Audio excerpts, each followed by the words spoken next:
are live. Everyone, welcome to episode 28 to the Ryan Ripken Show. I am Ryan Ripken, who the show is named after, but we got a full house again. What an intro. Well, you know, what an intro. A humble brag there, right? Well, you know, we're having fun here. I am Ryan Ripken, who the show is named after. The namesake of the Ryan Ripken Show. Thanks a lot, man. Hey, would you like to introduce everyone? Well, actually, if you let me do that, that'd be great. We tried to, but you just failed it. Okay, well, hey, That well, behind the that was mic, pretty as always, Brad, there you are. How we doing, What's up, everyone? guys? We'll go around. We got Rocco to my left. Great to see you, Rock, as always. And then back on the other side, we got Zach and Parker. Decided to, I was going to wear a hat, but then we got yelled at for wearing hats. From Although now I'm realizing I'm the only one who took it off. Mark is a rebel. He's No, wearing I that just there forward. you go. Now we can right. see your Yeah, face. We weren't supposed to. Hey, that's what's up.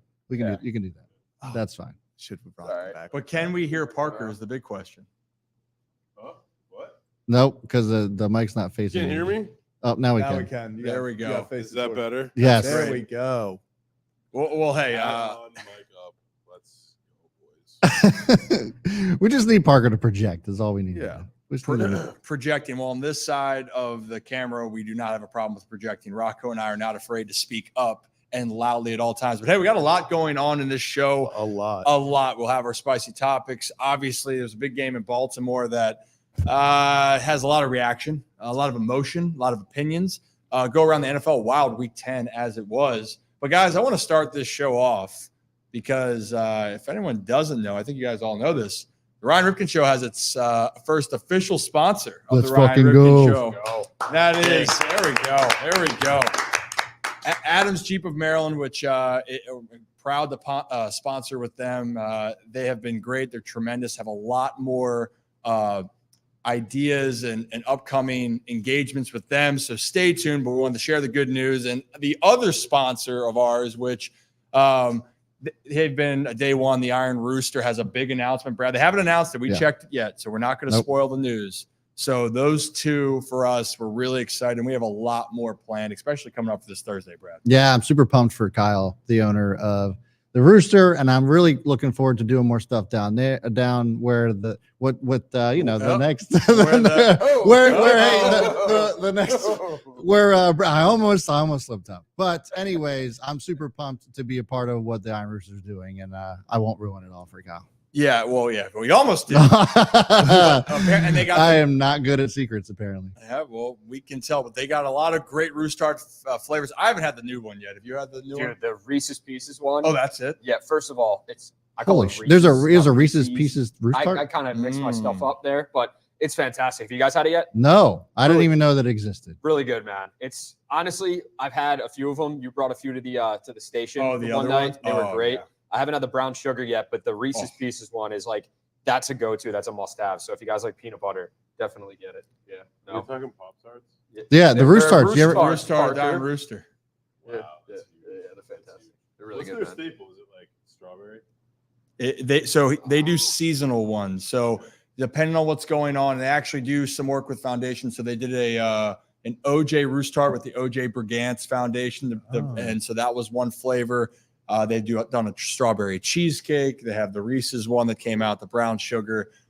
You name it, they make it. So it's been a ton of fun to be able to eat all of them. I've never seen Rocco eat something quicker in person right before we recorded It was Rip and Rock. so worth it, man. So worth I it. housed that. That was like you talk about housing food, like that thing got housed. Yeah, Done. what was the you did house that. Well, hey, actually our next guest is going to be joining us soon here. He likes football as well, but he does baseball for a living for now, and that's Tyler Wells. He's a big fan of the Iron Roosters, so he's going to be on here soon to talk about a lot of different topics, whether he likes it or not. It should be a fun episode, and apparently there was some big news that just got announced. Yeah, a little bit. A little bit of big news. Unanimous news. Rookie of the Year, Gunnar Henderson. Hey, you know what? Let's give a round of applause for a little bit of Gunnar Henderson. Hey. Did we expect it? Yes. Yeah. But, we'll dive into more of that with Did Tyler we- Wells. Do we expect who was announcing to announce? Yeah, how about that? Stop traffic on that. So a little backstory on it. So I tweeted out, that's why he's not answering my calls. I got a text. He was flying, just didn't know where he was going to. Makes sense. Makes sense. So, Oh, Dad. no, Why didn't they let you announce it? I know. clearly next year on the Ron Ripken show it will be Oh, there you go. when Gunner wins MVP. There you go.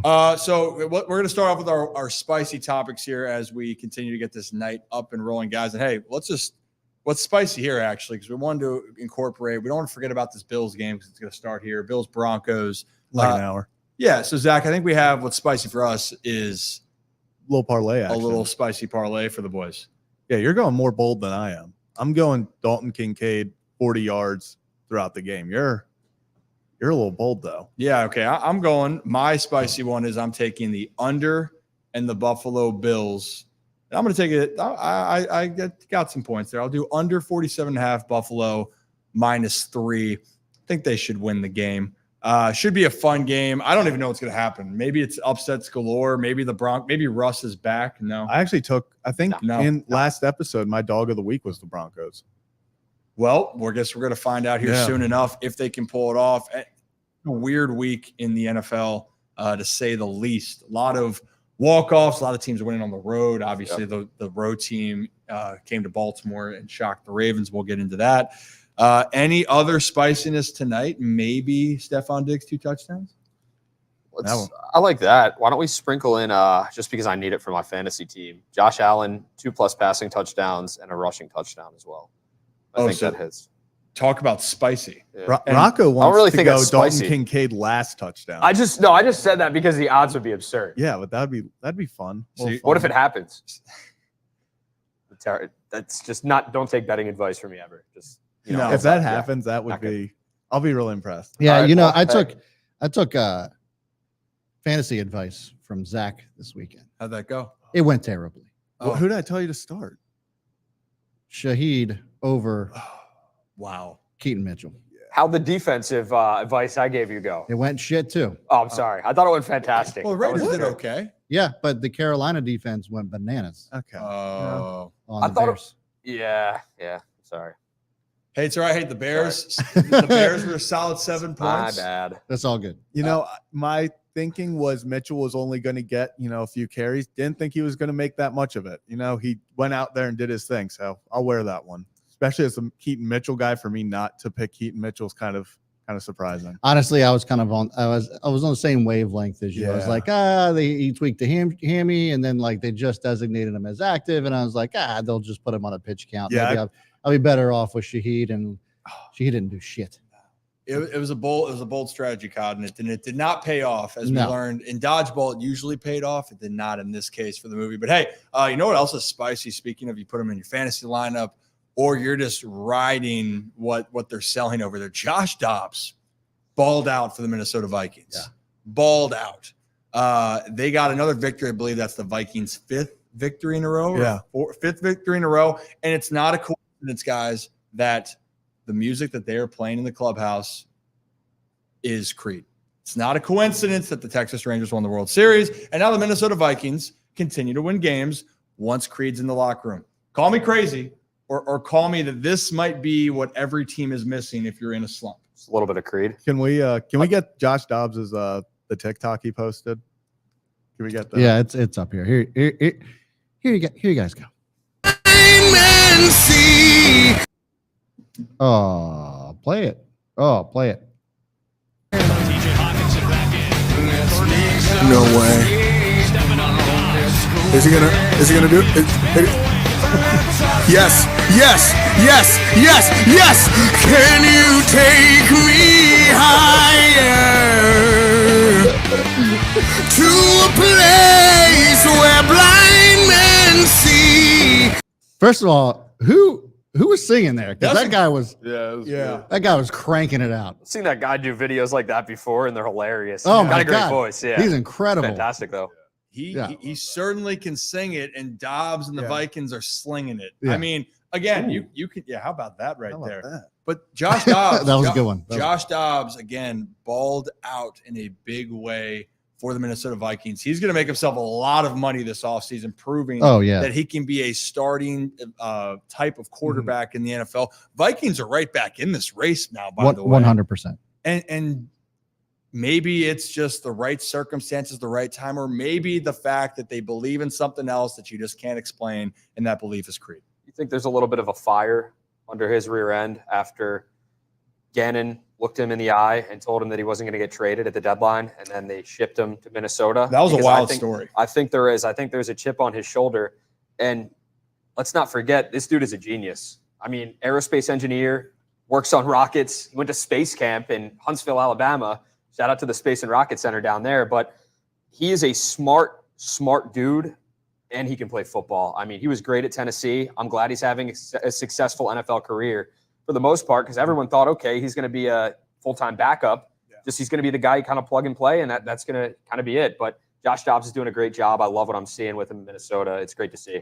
Can't help but cheer for him. Last week, you had the lineman for Josh Dobbs literally learning his snap count. Dude, what a great video on the sideline before he goes in, because they had never heard it before. So here's professional football players having to, minutes before going into this game, have to learn how the quarterback is going to hike the ball every single play. And they still won. And they believe in him too. And that's the biggest thing I feel like in the locker room. It's like, you got to believe in your starting quarterback. The Vikings are believing in Josh Dobbs, and he's been there for 2 weeks.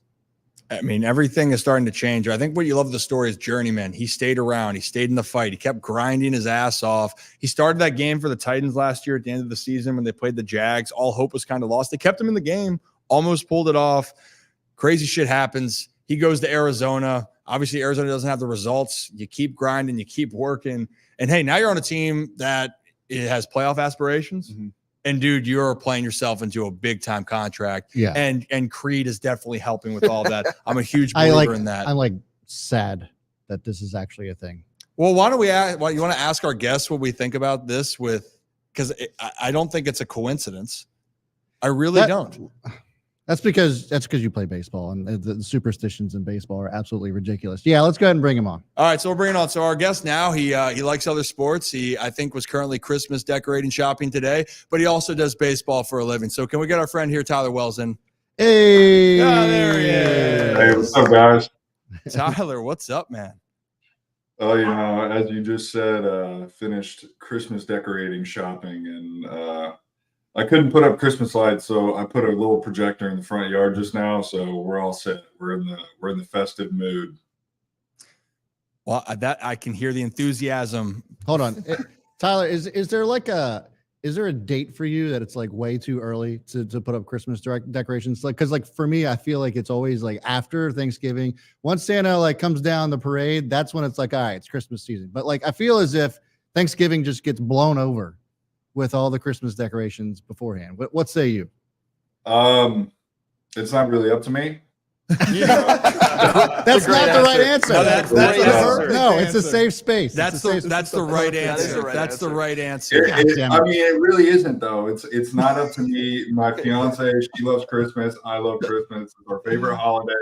We just bought a house, so she's super excited to be able to decorate and do everything. And so we're not mad at it. We love Thanksgiving. We're actually hosting Thanksgiving at our house this year, which is pretty cool. So, I don't think there's ever it's Jesus's birthday. You can't ever be too early for that. It's if you think it's too early, then a lot of people are going to say that you're wrong. I just feel like Thanksgiving always gets snubbed because of Christmas.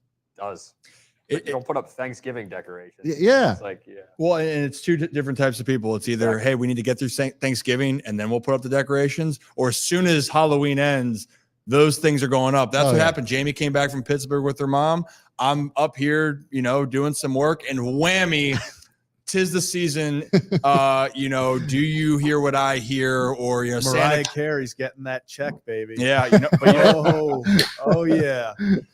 Well, hey, it's our payday. But if you think about it, right, a lot of the same decorations for Halloween are the same decorations you're going to use for Thanksgiving. You got pumpkins, you got hay, you got all that different stuff. So people pretty much already have it up. It's not we still got the pumpkins, I think, still outside in our, right by our front door. And I got a little Christmas light projector going up. So we're just kind of meshing everything together. I like it. I think that's the move these days. Everything happens too fast. it's like you can turn the pumpkins around. Like, you know how they have the faces on them? So like jack-o'-lanterns, turn it around. It goes from scary Halloween Is that what it's to called? it's just casual Thanksgiving decorations. Do you do that from experience? Yes. Yeah, of course That's you actually do. what Yeah. I did over the weekend. So on brand. What the hell wasteful. That's actually kind of sounds like it's resourceful to be honest. Yeah. It does. Like what? But what? No, that's genius. Yeah. Thank you. Boo. I was about to say, what the hell are you talking about? But you know what? It's like Alonzo Mourning GIF, GIF or whatever, and he's just sitting there like in thought, and you're like, huh? It makes sense. It kind of makes sense. Well, hey, I don't know if this makes sense or it makes sense to me, Tyler. We just were talking about how some things you just can't understand, and there's more magic to it. I don't think there's a coincidence that the Rangers won the World Series listening to Creed, and now the Vikings are playing well. We're creatures of habit with baseball, so I mean, I don't say you got to like Creed, but there's got to be something more there that we can't explain. I mean, yeah, definitely. I mean, it's Thank you. I always say, like, it just kind of puts you in a mood, puts you in a mindset, and kind of is the vibes, it's like I know for both AAA and for us in the big leagues this year, like a big winning song for us was Ski Yee. I mean, you can't even understand half the song, and it doesn't make any sense. But it's just the mood. I mean, it puts you up to where it's like you're just, all right, let's go. We're winning. It doesn't necessarily have to make sense. And I mean, Rip, as well as anyone else here in baseball, nothing in baseball ever makes sense, and it Ever. just works. Mm-hmm. It's Yeah, the perfect life sport. You Yeah, need 'cause- life coaching? Go play baseball. You'll find out. Yeah, what was your walk-up song that you said? Was it Ariana Grande? And then what? Well, no. I Selena said Gomez. Selena Gomez. I did. It was a song that if I never heard it again, we did female pop. Yeah. So, but clearly I did something wrong for that because I hit a buck 90 at home. Shout out Del Mar, but loved it there, but didn't love hitting it home. Yeah, but you got to do with what works. And then some Calvin Harris worked, and then EI by Nelly worked surprisingly, Oh, but and they okay. also That's a good one. didn't bleep it out too in F Town and Frederick. So if this was before they had more, you had to wait on, everything was more timed and pitch mound visits and the clock and everything. There was no violation there, and they just let that thing roll. And it got into talking about what Nelly prefers, and what he prefers might not be for the audience in F-Town, but I had a great time. So hey, Tyler, I'm glad we're on the same page here. And actually, I believe then Gunner's walk-up song was "Sweet Escape" for this year. Was that ring a bell? Yes, I believe so. Well, yeah. It just worked for him. It did. That's like Very well. Very well. And that's just like, you look at him and you see where he's from and how he talks, and then you're just like, hey, whatever works, dude. And boy, did it work. I mean, hey, he just got announced as AL Rookie of the Year. Calvin Edward Unanimous. Ripken. Yeah, Calvin Edward Ripken Jr. actually announced it. Believe that. That's crazy. You ever heard of that guy? Just met him for the first time. It's so corny, right? Yeah. So corny that they made him do it. What? Because it's the last Rookie of the Year the Orioles have had, so they thought we might as well bring him back. Is it corny? I mean, you are. Yeah, corny. I was gonna say you're corny. you of all people should But not be. I feel like this Corny? if there was going to be a moment that Cal Ripken Jr. would be announcing it, it would Can't be go when, from having Selena Gomez as your walk-up song to calling that corny. Yeah. It's like not how this works.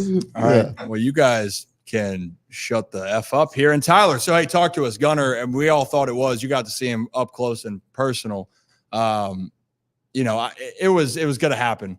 But what are we not seeing, or everyone else? I got to see the Gunner at 19. But what was the Gunner you saw this year that no one else could see that you went like, damn, this dude's different? Oh, man, well, there's a few things. So, especially in comparison to last year, whenever he made his debut and coming up, and you can kind of see, the pressure that he put on himself, but just kind of seeing the growth.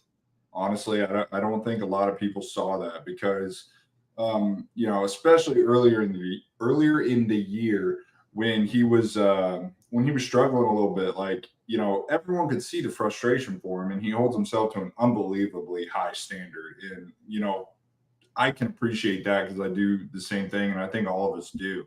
So we all kind of understood where he was at, but I think his ability to just have a short memory. Like, dude, he grew so much. And, you know, even whenever he was going through his tough days, like he would have a really bad day and then he'd come in the next day and you would never think anything happened. Like he was the same guy, always had a smile on his face, like always talking to guys, like very involved in the clubhouse. And, you know, I just think too, like the way that he plays the game, like I don't think I've ever seen someone play the game is like raw is what he does. Like he just, like he sees ball, hits ball, fields ball, dives for ball, like slides, gets cut up, and you know, like it almost seems like he's trying to hurt himself because he plays so hard. Love And it. I don't think that that's something that you see from a lot of guys. Like he will put his body on the line each and every day. And I think that that's what a lot of people like probably underappreciate about him. Not that he's just really good defensively, he can hit absolute nukes, but also like come in clutch and big hits, but also hold himself to a high standard, be a great teammate. But because the guy literally puts his body on the line every single day to make sure that the team wins. And every single time that I think that he takes the field, he tries to he doesn't try to make the big play, but he just happens to be the guy that gets the big play and a lot of the time comes through. And I really can't say enough good things about him. Like he's been great, awesome teammate, and I'm just really proud of the way that he's handled the adversity early in the season and then kind of just seeing him grow into what he did in the second half of the year. I mean, he's been absolutely incredible. Yeah, I mean, I don't think I heard you say a bad thing about him in there. So he everything that you heard, and people could say like the dude's different. He works hard, and I think that the hardest thing I think that people forget is when you're that young. I mean, shit, when I was that young, I still, even when I wasn't that young, I was getting frustrated. You get mad so easily. And the fact that he continued to grind through it with all the expectations on him, we're all super happy for him. We're also very happy for you, Tyler. Yeah. Hey, awesome year, by the way. This was you coming off these injuries, you battling through.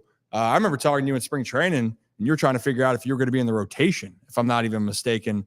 And then Bradis takes, everything happens. You're thrown into the fire, and you were the Orioles' best pitcher in the first half. I mean, talk a little bit about that, and I got a follow-up question for you. But it felt like you just were in a complete zone. Yeah, I like to kind of explain it in the best way that I explained my rookie year, right? Just getting thrown into the fire doesn't allow you to think. And I think that, whenever you're kind of just like, oh shit, it's me, like, Yeah. kind of like, oh, I don't have time to think. It's like literally that fast. And I think that really worked out in my favor, to kind of start the year, in Texas. And I think it's like the kind of, as that time kind of went on, like it helped with my confidence a lot. I think that this year, was a lot of trial and tribulations because everything in the first half was something I can reminisce on for the rest of my life. Like I thought that I had an all-star caliber first half. We did too. Yeah, we did too.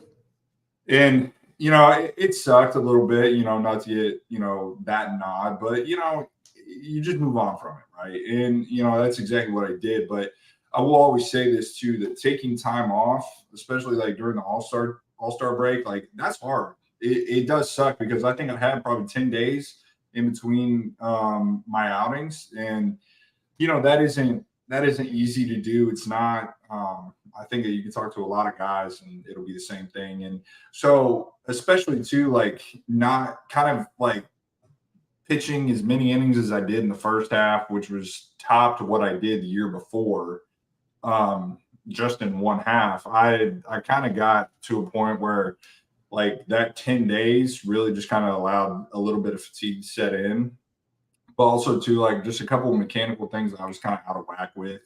And, once I got sent down that really sucked. And that was a really hard time. Yeah, for can me. you talk about that for a second? Because I think a lot of people, when they look at that, because your numbers up until that point, every start, you went 5, and then there was that little bump there, and maybe you can touch a little bit on the fatigue and the mental side of it.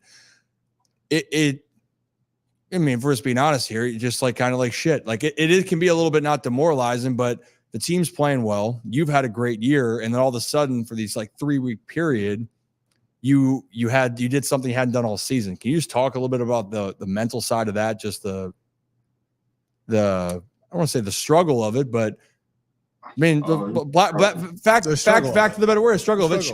Shit sucks. Just put it that way. Yeah, that I think that was the first time in my career that I basically just kind of was like I questioned myself is the best way to put it, because I knew that there were things that I needed to work on mechanically. Honestly, fatigue was there, but it wasn't anything that I thought was inhibiting me to kind of perform at my best. I think that there was some bigger mechanical issues in my eyes that I needed to work on. And that's exactly what I did. Literally 2 days after the start that I got sent down, I was in the pitching lab. I was getting my stuff right. And I think I threw harder in that bullpen than I did the day that I started because of the simple mechanical changes that I needed to make. And with that being said, with the length of time that it was in seeing the team do what the team did, it was really difficult for me. And especially whenever the team, I was watching the bullpen guys get beat up a little bit, and I wasn't quite ready to go out of the bullpen in Norfolk. And, Kyle Gibson called me, and he ended up giving me a lot of great words of wisdom. But one of the biggest things that he said to me that really stuck with me is this is God's plan to give you a bigger purpose for these younger guys. He goes, you have been up here, you have succeeded, you have done unbelievably well, and we need you. We're going to need you, especially for this playoff run. But while you're down there, make sure that you don't lose sight that you were one of those guys at one point. And, just do what you can. Do what you can to make sure that you're able to be a guy that they can go to and talk about. Talk about pitching, talk about mechanics, pitch strategy, whatever. But yeah, the mental side of that all really was really, really hard, because it was the first time, especially all year, where I had really gotten kind of kicking the nuts in just of pure no confidence. Right, straight shot. No doubt. Sucked. And it was really hard on me and my fiance too, because she had a harder time kind of wrapping her head around it because of just the understanding of the business, and I knew why they were doing it. But I think that our significant others don't always quite understand that, and that's not their fault. It's not our fault. That's just the nature of the business, because me and her had never gone through that. I had never gone through that. So how was I supposed to even know what it was supposed to be like? I just knew how the business worked, and so it was tough on both of us, and especially during that time too. We were getting ready to buy a house, so there was a lot of stress on that, on just trying to get back up and pushing. And, safe to say, it all worked out in the end, but it was really, really hard. And that's kind of where, I always like to say, that's where having the guys that we had in the big leagues, like Danny Coulomb, Kyle Gibson, John Means, Cole Irvin, all those guys kind of pushing me towards my faith and making sure that I'm able to kind of trust in God's plan and understand hey, this is how everything's going to go. And you just got to put your trust in God. That helped me a lot, because it just kind of allowed me to breathe a little bit and just kind of reset. Yeah, definitely people don't understand the business of it. And we talk about it all the time, where it's a sport. It's fun. This is, if you're really good at it, right? You get to do this for a living, and everyone goes, oh, is it really a job? Well, it is though. It's the reality of the job. If you don't play well enough or teams make decisions, you lose that opportunity and it can go away just like that. And it's not the glamorous that you're going to all these top cities all over and over at one point. It changes just like that. So I'm glad that for you and having it, weird veterans again, guys. You hearing I was this? just gonna say, isn't that? I think this is what Every interviewed 3 pitchers, and all 3 said Kyle Gibson, how big of an impact he's had. stop traffic that veterans mean more than just the stats. So when we're looking at replace this guy, sorry, Tyler, I get it gets me going because I know how Grinds much his certain gears. guys. Yeah, it does grind my gears because I know. But you're I know- 100% right. Yeah, it's a lot of guys that can really help the team in so many different ways than one. And for you, it seemed like this was something that helped you when you're getting ready. When you're trying to transition back, and eventually you did get back up to Baltimore, which I was happy to see, and you got to have a little champagne and have some fun. Yeah. So, Tyler, you kind of brought it up at the beginning, how you never know what's going to happen. You have to be ready at any time. And I mean, the perfect point of that is early season in Texas. Kyle Bradish is up on the mound, and then suddenly it's, I can go pitch. What was that moment like of just kind of being there and like, okay, it's go time? Like, did you even think about it, or were you more like, it's just go time? Well, it's kind of like, it was just go time. It's really kind of hard to, put into words, kind of just how fast you flip that switch. We had used the bullpen quite a bit in Boston for the first part of the series or first part of the year. And then, whenever we were traveling to Texas, like the day before or the day of, I guess, technically, when we were our last game against Boston, they communicated to me, be like, hey, we may need you for an inning. It's been 8 days since you pitched.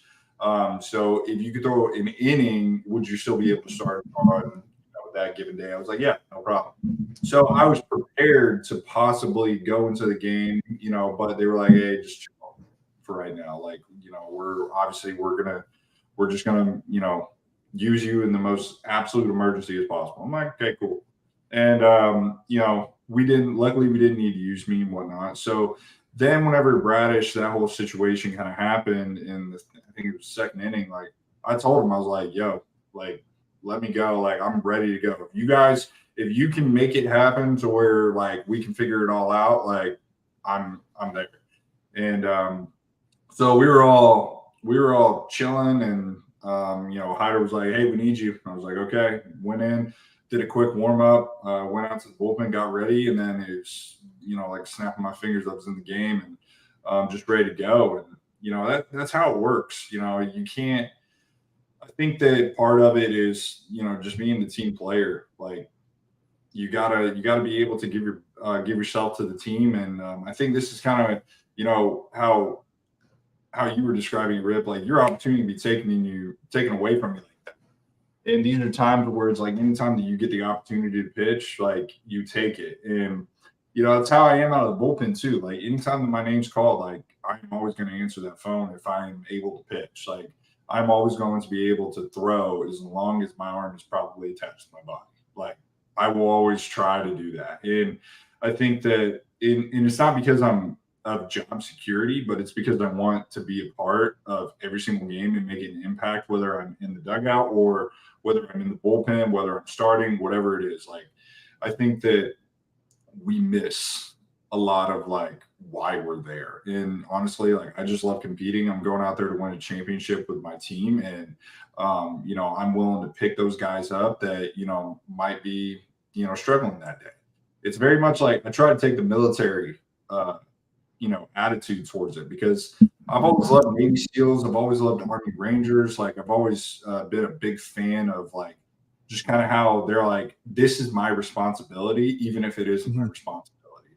And I was either listening or I was reading a book, and I want to say it was called The Ranger Way by Chris Peranto, who's one of the Army Rangers that was in 13 Hours. And so in Benghazi, for those who care. But in his We book, care. he was talking about how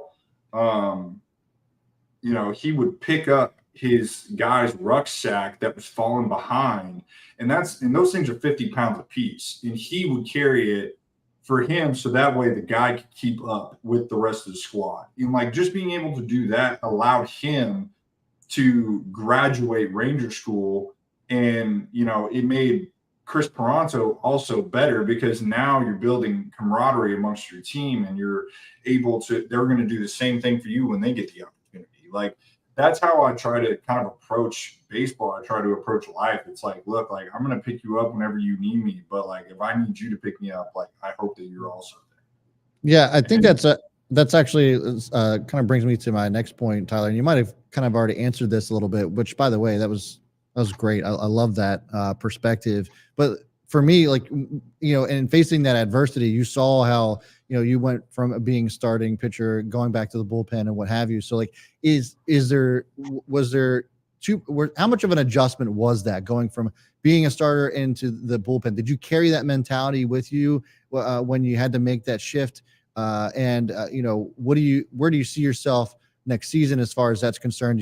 Are you going to be okay with being in the bullpen? Is it still the ultimate goal to get out there and be a starter and just go 6-7 innings? Where do you kind of see yourself over the next season?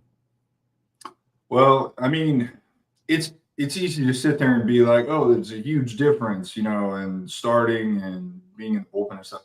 And there is, but not in pitching. It's in preparation. It's the ability to get your body going quicker, you know, ready to go. And that's really easy to get your body ready to go whenever you're in the big leagues, especially in the big league bullpen. Whenever you're fighting for a job, you're fighting for a AL East championship, and you're fighting for playoff spots or being in the playoffs. It's really easy to do that. You know, so for me, the consistent thing is still the game. The game is always consistent. You know, they say, oh, the biggest jump is from single A to double A, or, you know, triple A to, excuse me. Sorry. Oh, God. But like triple A to the big leagues or whatever. Like I always found it that my battle wasn't so much with like the hitters, a little bit of the umpires, because it always got gradually tighter as you kind of went about your business. But it was really a battle against yourself. You got to be able to go out and pitch. It doesn't matter what position you're in. It doesn't matter if you're a starter, if you're a reliever, if you're a closer. Like, I mean, look at Batista, right? Like Batista can throw 102 and he throws strikes. Like, and he strikes out the world. Like the world, everybody, literally the world. He is a world in himself. He is a large human being, and that's coming from a also very large human being. So, sorry about that, Tyler. So next question I actually had, and I don't want to steal Zach's thunder too much, but because he does ask the very important questions, but I had one important one myself, and that was that, you know, we've seen, you know, the Jim Palmers and even like Craig Kimbrell that have like iconic, you know, cadences when it comes to windups. Like, what is it about those guys, or even yourself, when it comes to a cadence? Is there a certain point in your career, or as you're like, you know, learning the game, where you're just like, yep, this is my cadence. I'm gonna look like a freaking idiot up here, and everybody's gonna think that this is awesome. Like, is there a certain point in your career where you're just like, yep, this is gonna be my cadence, and like this is what I have to do exactly like this for forever until my career is over? Is there a certain point where you're like, yep, this is it, or you have to like, is it just something that comes natural? I just think it's something that comes natural. You know, I think Brian Baker is a perfect example of this. I think the last 2 seasons he's probably had like 4 different like little things that make up who Brian Baker is.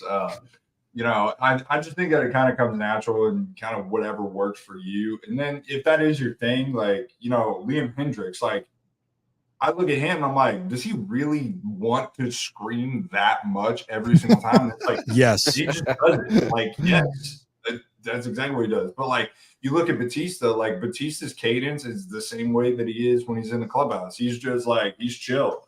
like very, like, I wouldn't say rarely, but like not very often would you see him like unbelievably pumped up. Like he'd give a couple like let's goes, and that's it. But like people know like that he's just Batista. Like he's gonna go up there, he's gonna give his, 2 thumbs up to Adley and give him a big hug, and he's good to go. So I think it's kind of the same thing. Like, for me, like I'm pretty mellow a lot of the time, but you give me a couple of big spots, two times that really pop up in my head where whenever I went 7 innings against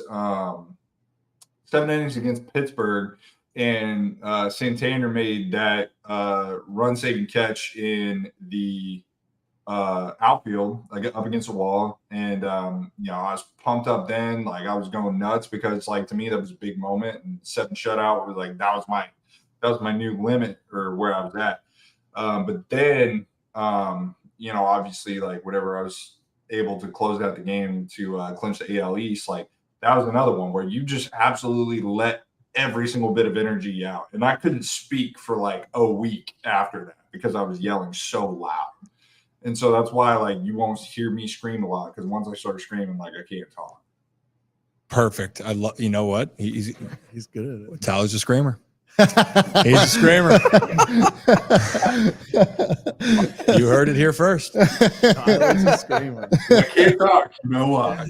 Yeah, you know why. You know why. Oh, shit. What, you got a question there, buddy? Yeah, absolutely. Goodness, let's keep going. Tyler, I was just kind of mind boggled. I threw them off. So Tyler, threw me they're learning a few other things about me that you've already learned about me. On the Ryan Ripken show, there's more cadences that come out about Ryan as we go too. So they don't even know yet. Whammy, Rocco, what you got? They'll never know until they get you in a clubhouse. And right now you're still learning. Hey, well, we're building. We'll build a clubhouse here. We're kind of building. You should see the spot when you come back up here. It's a big old space here. We got so much room for activities. High ceilings, which is a big issue. Yeah, it is. Yeah, that was I just one love of the the things that NBA was. Jam in the background. Yeah, you like that? There you go. We got a lot going on. That we got a ping pong table on the Table other tennis. side. Table tennis. We learned that Dean got scolded on a flight for saying ping pong. I got So made table fun ten- of for saying table tennis. Well, and then it turns out that's actually how you're supposed to say it. Rightfully so. We're way off track. Rocco, what you got? Yeah, Tyler, thanks a lot for joining the show, man. Speaking of clubhouses, the celebrations, not celebration, after the first postseason berth since 2016 and then winning the AL East for the first time since 2014. I mean, awesome celebrations. It's like, for most people, what they see on TV, I feel like what goes on in the clubhouse after that, it really doesn't do it justice being there and being a part of it. For you, I remember speaking to you, I think, the next day after you guys won the AL East.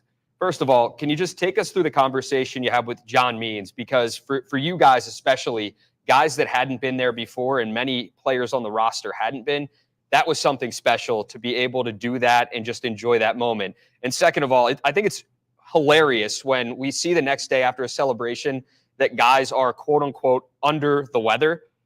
How banged up were the boys after a celebration like that? Because I remember when you guys clinched that first postseason berth, Adley sitting on the top of the dugout with his hood up and he looked miserable and didn't want anyone to talk to him. That's kind of what it looked like. Oh man. You didn't know there was a nasty bug. Yeah, big time. Nasty bug It going was to a the quick clubhouse. 12-hour stomach bug that you guys had no idea it hit you like that. Ran through the clubhouse and got out. I hate when that happens too. Hold hate on, when let that me- happens. Let me get my. These are for the boys like Bradish and Dean because they make fun of me all the time. Here's my sparkling waters. Very nice. Because Is that Kirkland? Yeah, they actually got some good ones. I just get them because I drinking a lot of water. Like I'll drink water like while I train and stuff like that. But then whenever I'm at home, I used to drink a lot of soda, and this is kind of what got me off soda. So like I just like the flavor. Anyway, beside the point. The conversation that I have with Means. So whenever I got sent down, Means was coming back from his Tommy John rehab, and so we had talked so much about my situation. I think that guy heard me complain more than just about anybody ever, other than Melissa. And so I'm all like caught up in everything that's going on. And then, eventually, like I said, he had the conversation with me on just kind of like, dude, like let everything play out. Everything's gonna be fine. And, so John's one of my best friends. John's an incredible human being. His whole family is with Caroline and McCoy. And, I've grown super close to all of them. And, the biggest thing for me is like he's always been there for me. We've had conversations about really, really deep, dark stuff, like, that I've had to deal with that, especially during those 2 months. And so a lot of the conversation was just like it basically made me realize and kind of elated me whenever everything was kind of going on that it was a full circle moment, especially whenever like I closed out and we're popping champagne and I finally got the opportunity to spray him because of all the pranks that he got for me for whenever I'm doing the in-game interviews. Speaking of, we actually pretty much. That's all he does. Anytime he sees a microphone on me, he's like, "Ooh, it's time!" Like, but anyway, he just basically just made me realize it was a full circle moment, and I think it just made that whole situation that much sweeter. And to be able to kind of bring one of my best friends, and he's also going to be a groomsman in my wedding. Like, it's crazy to me to think that whenever I got Rule 5 over here in 21, like that at that time, like that was the man. Like he was lights out, and then we grew really close, especially over like the Tommy John stuff, because me and him, I think, have had fairly similar stories in in life and in baseball. And it was always nice to be able to kind of be able to fall on each other, be able to talk about just life, baseball, kind of how we're able to apply it. And and then what was the second question? The second question was, when fans see a player is quote unquote under the weather That bug. after a celebration, I feel like everyone laughs. Yes. I feel like we laugh. I feel like you guys laugh. How banged up were the boys after that celebration, after both celebrations? Yeah, I think one of my favorite tweets ever, and I don't think I still have it, but it was Eric from Barstool, who's awesome. He was like, "This dude definitely sat down in the shower today." I saw that and I lost it because it was just such a great photo. I think everyone like we all had a great time, and I don't like that 12-hour stomach bug really hits you, especially at our team event when we all had pizza. Like all of us had that 12-hour stomach bug for a little bit, but it was the team awesome. party, Yeah, I wouldn't call it a party. It was a pizza party. Yeah. Party. there you Yeah. go. There you go. Yeah. Just drank your sparkling water there, right? Yeah. Yeah, exactly. Yeah. It was just a little bit thicker. Yep. Look at that. and hopefully just as cold. Sure. Oh yeah. That's the important. Is that going to be the new motto? Ain't the sparkling water cold? Ain't the sparkling water I cold. like that. Ain't the sparkling water cold. Ooh, we need that for next year's playoff run. Yeah. Well, that would be great. I look forward to that. That'll be a blast. This Hey, has to be based on it. hey, we'll work on that. We'll talk. We have some people. We'll have some people talk to some people to get that all said and done. Before we kind of wrap up here, we got a couple. This is the show. We important questions, and this is actually it's been waiting on us for a while here. And Zach is known to be a very hard. Okay. Oh, I thought you were gonna finish. Okay, Tyler. Not after So that cough. I guess I would say I'm the designated serious question asker. So over the past 2 interviews, we've gotten the guys to rank 1 through 3 best hair on the Orioles. So there is a consensus one, which I'm sure you will see where your vote goes, but I will need you to rank best hair 1 through 3. Well, I think the consensus number 1 is always going to be Dean Kramer. He's good. He's good. Very good. Yeah. Number 2 and number 3 are hard because they're really close. So I'm going to have 2 rankings. Dean is number 1 on all of them. All Okay. right. With a hat on, without a hat on, Dean Kramer wins. Without a hat, I think Adley's number 2, and then Ooh. Gunner's number 3. But then with the hat on, Gunner's for sure number 2, and Adley's number 3. Wow. Oh, I Good. like Damn. how this is being divided because Now, I have nothing against Nick Vespi either. I was just about to think say, Nick's not going to be very happy. Vespi is for sure in there, but like I can't pick like the top 5 or Yeah. top 4. But Yeah, Vespi's in there for sure. yeah, for Dean Kramer, we have honorable mention Mike Bauman, and then for you, I don't mean anything against him, Nick Vespi. Vespi, That's a perfect ranking right Yeah. there. I was all for Bauman until he cut it.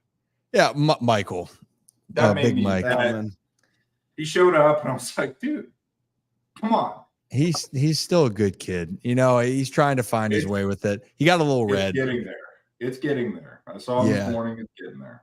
Yeah, I mean, For you sure. you got everyone down there. We even talked about that. Of you got Big Mike down there. You got quarterback academy. You got Big Cock Brock. Big Cock Brock's down there working out with it. So we talked about you didn't get a chance to see Brock play this weekend in Jacksonville, but he's tearing it up. I mean, maybe just talk a little bit about how you guys kind of have a little factory down there of athletes. Dude, so it's unbelievable. It really is because so with where we were at, so whenever I first moved down here, it's because my fiance, she's from here.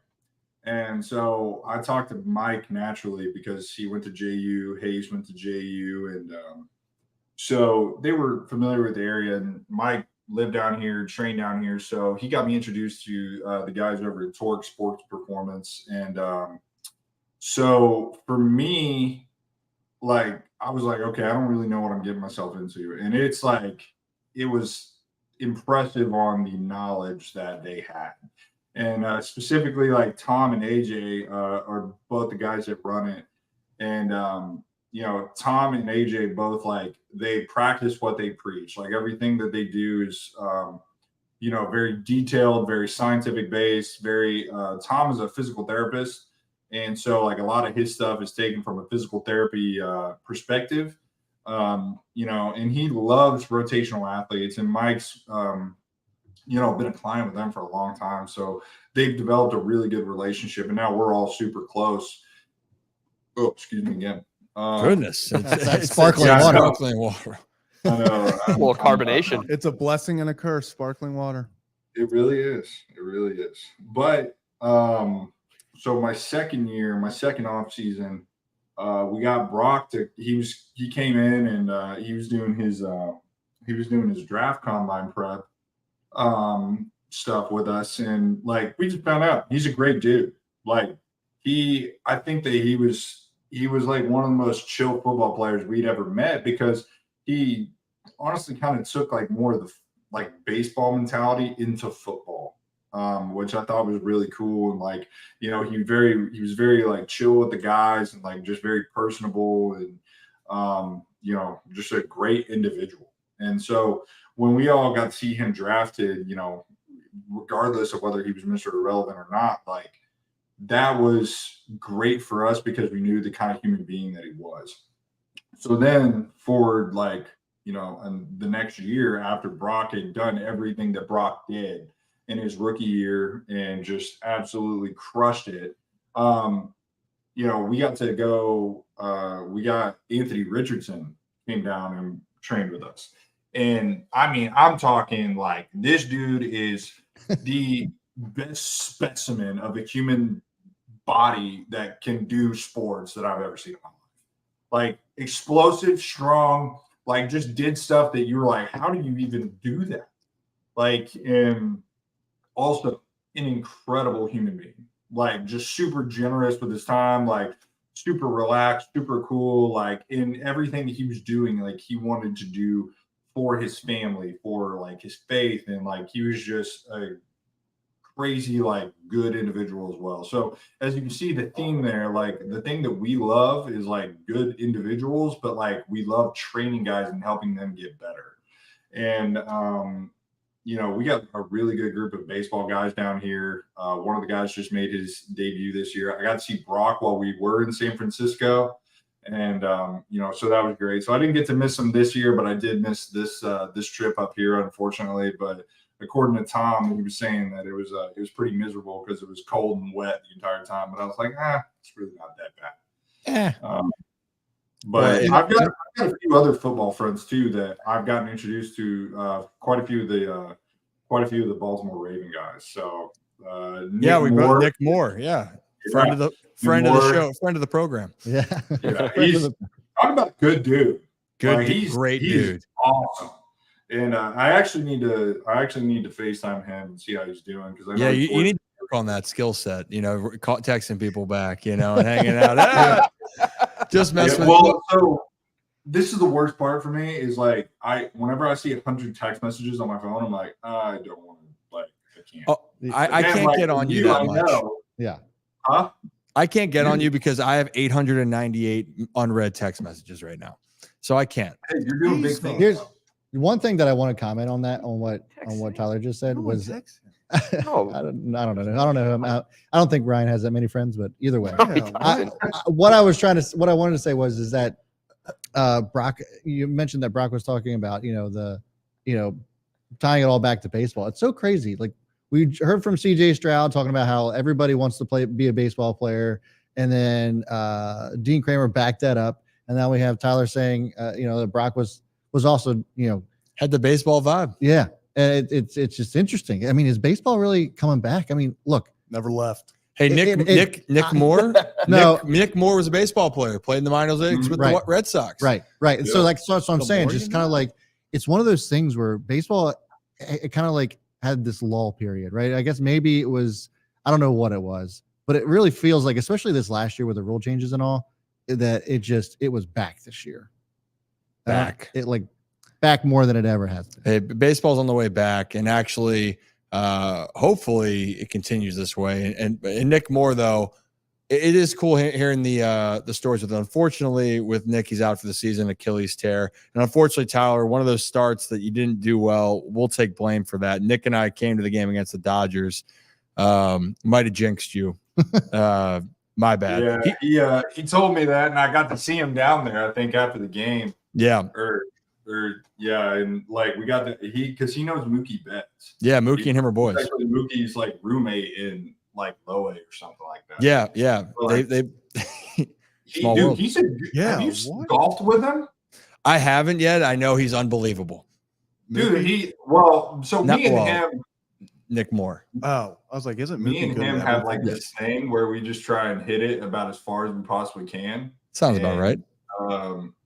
I will say I'm 2-0 against him on long drive competitions, but he's beat me.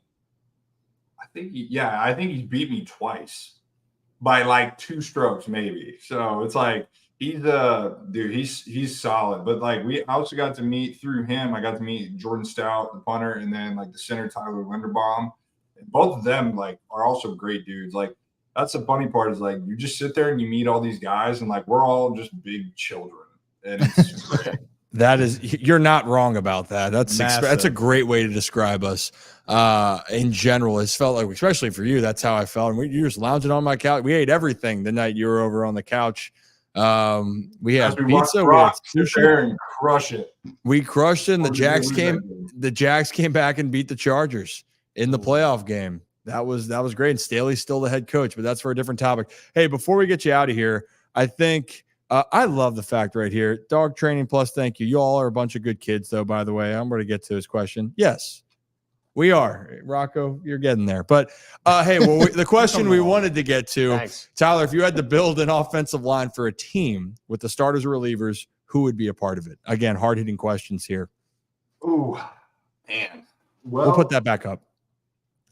Yeah, that's hard because now I will preface this, like, I don't know all the positions in football. I really got into it once I actually started hanging out with like Mike, training with the football guys here. And then whenever I got introduced to Nick and like, as I had friends in the world of NFL football, I was like, okay, for sure. I need to start learning about it.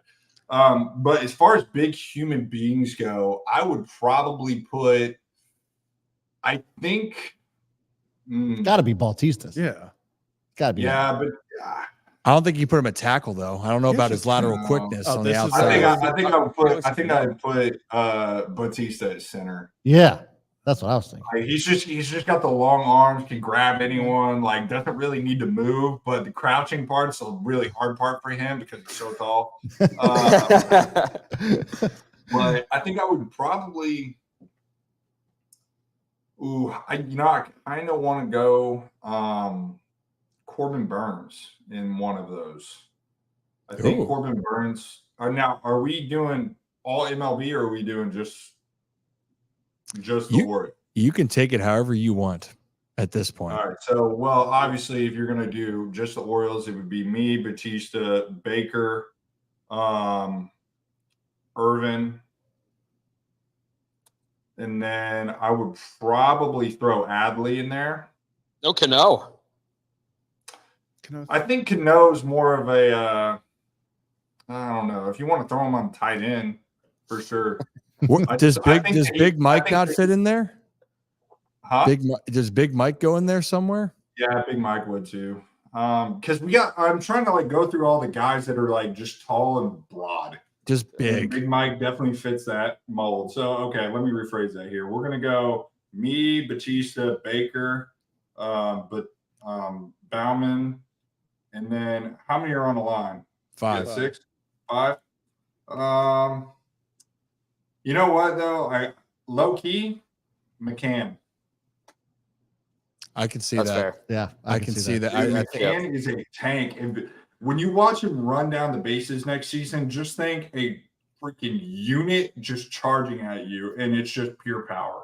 So some would call that a shit brick house, right, Brad? Yeah. I have no idea what you're talking about. Is it a? It is a shit brick house. It is. That's what I said before. That I like that, Tyler. Hey, we're gonna have a lot of these conversations. The other part of it too is you got to come back up here. We got to make some roost starts at the Iron Rooster too. Kyle and I have been talking about that. Yeah. They just came out with a Reese's flavor, so we got to get you up here. We'll get you acclimated. I miss the Iron Rooster, dude. Especially whenever we're going there and it's just me and you, and you're like, hold on real quick. All right, what's up? Wow. Text him back one of his Damn. 898 friends that he has. From Dude, the I rafters. went with Rip one day, and he's sitting there, and it looked like he had just gotten done with 12 rounds of Mike Tyson. Whenever he walked in, he goes, woo! He had to get back to it. He's like, I'm swamped right now. Well, catch a breather, have some breakfast, eat. Sick. Tyler, so glad you came on tonight. This was so great. That was awesome. Fuck. All right. This was I appreciate you guys, and anytime I'll make time for you guys. Yeah, you better make time now, damn it. All right. Well, hey, Tyler. You might have to text Ryan a few times because he's got a few messages he's got to sift through. Yeah, right. Okay. I want proof of that, by the way. We'll be talking Oh, Michael, about it's just how probably much our fiance spent on Christmas decorations. Perfect. We're gonna run up a bill on that one. But hey, Tyler, I appreciate you. You can enjoy the rest of your night. Who you got tonight? Bills or Broncos? You watching it all? I got Bills. Yeah, I got Stephon Diggs on my fantasy team, so kind of needed. So are we thinking Diggs gets over? I don't know. Just out the top of my head, 68 and a half 80 yards and a touchdown. Is that doable? Yeah. Okay. All right. Just curious. I would say close. Oh, he's doubling it. 100. Damn. What do you need tonight? What did Keenan Allen do the other day? Was it 100? 40, 150, and 2 tutties or something. Yeah, Or- Stephon Diggs can do that. All right, so 160 and a touchdown. You heard it here. I got Stephon Diggs probably going. I got him probably going about 110, 115 with a TD. Okay. I just heard my dog drop his ball. Perfect. Where you at? Tyler Wells, ladies and gentlemen. Thank you, Tyler Wells. You go There take he it. is. That's a good boy. This is how we love to end it. Yeah, we're trying. He's my dude, man. He's Beast. he's a good boy. He just turned 2 years old now. His name's Buckley. He's awesome. And you know Bart Social over there in Canton, yeah. right by our own rooster, dude. He is a animal there. He acts like he runs the place, and he's the smallest guy there. Isn't that right? He knows it. Hey, you know what? Ollie loves that place too. We'll have to get him together. Ollie's going through a big hump phase though, but that's a whole different. We'll save that for a different day. How old is he now? He's 18 months. He's a good boy. Sometimes Buckley did the same thing. If I could share this video, I would. I got a video of him humping his little thing. It's called a snuggle pup because like whenever it has like a little fake heartbeat, so like keeps him calm and stuff. Well, he snuggled it a little too hard. You know, like got his two little floppy ears going back and forth like this as he's humping it and he's on the ground. Oh my God! Here, you guys carry on with the conversation. You're just. Why don't you send me this video? I will send you this video. I love that it was. But I wish I could see probably it. my favorite video of my dog. It is so funny.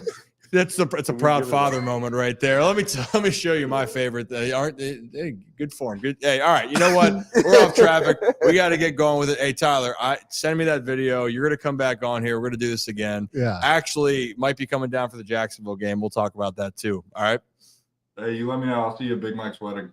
All right, man. All right. Well, Thank you, Tyler. Hey, Tyler Wells, everybody. Hey. Now beat it. Jesus Christ, that was What just happened at the end of this? I felt like I was attacked. Parker was chilling for a while, then your eyes just got real big. It's funny because like we talk about like segueing into different topics. I feel like there's no segueing in and out of that. that was incredible. Like, we're kind of When we that's a say tough one to get out of there, right? Ladies and gentlemen, you. I promise you will not get that kind of content from any professional ball player ever, other than No. That's fantastic. there we go. That was incredible. What the That hell was- just happened? I that thought we was were good, fucking and then amazing. shots fired for me with the text. That Well, was first of incredible. all, let's see the phone. How many unread text messages do you actually have? I right told now? you 898, 903. First of all, Jesus Christ. let me see. Let's And just 14 roll missed through 'em calls, all. dude. Who are you? Like, who do you think you are? Tyler first did of send all? the video. We're gonna watch that after. But anyway, hey, that was a blast. I think we got so much we don't even know what to do about this. Yeah. What? I'm just curious. How many about group what- chats are you in? Not all of them, but maybe 800 of those. Like, what is going on? Yeah, what- It's got to be a group chat. You're missing something super Are you important. right texting now. yourself? No. Okay, this I'm is not that super off. straight. This is super off. I Put should your not- hat back on. Yeah, I did. This is the way Rocket. I did that once to get my. I like texted myself like 7 or 8 times before I screenshot something on Twitter, so it looked like I had messages coming through. Oh my god! This is not where you admit something like that. I just, What the hell? All right, we It are. was a hey, while ago. We're It was a having. while ago. How old were you? Like this was like in high school. Like, yeah. All right. well, Yeah, no, that's- this was a while You ago. get a pass. If it was like 2 years But I ago. like wanted yeah. like I was like I need to make it look like I have people trying to text me. So yeah. Should we get back to the show? Maybe. Yeah, let's fucking do that. Holy. This is what we Moving we're on. saying. Fantastic. What's next on the show? All right. Hey, actually, the big part of this, there was a football game yesterday in Yeah. Baltimore. Yeah. I think that's what we really were going to get into. But hey, Tyler threw us through a loop, but this is why we love having these guys. You Yeah. never know what you're going to get on here. So if you're new to the channel, by the way, thanks for being here. Give us a wave, give us some comments, like, subscribe. We want to have more of these feedbacks and interactions. We got so much more planned ahead. But back into the scheduled content for this evening. The Ravens played the Browns yesterday, and everyone probably was thinking that maybe going into the fourth or in the fourth, the Orioles, Ravens had this all locked up. And then you look up and go, holy hell, what the hell happened? Browns kick a game-winning walk-off field goal to steal one in Baltimore, 33-31. And guys, where do we even start with this? Because there's so many different angles that we can go out and approach this, Brad. Yeah, so I had put out a tweet, and I actually wanted to make sure that I had the right one pulled up. Yeah, so 6 losses with a double-digit lead since the start of 2022. 9 losses with 7-point lead in the fourth quarter since the start of 21. That's the most in the NFL. 11 losses when leading entering the fourth quarter starting from 2021. That is also the most in the NFL. And I got to say, folks, I don't know what the hell is going on. It is that can't be a coincidence. One, And I have to say, like, as much as we like the defense, something is happening as far as the entire squad on that side of the ball, just like letting off the gas. And I appreciate that Kyle Hamilton actually admitted to that. He's like, it just felt like we didn't keep going. Felt like, we just, let off the gas and kind of like thought that the game was over. And obviously, in the NFL, you just can't do that. So to me, we've talked a lot about Mike McDonald on this show and how much we love him. And there's talk of him being head coach next year.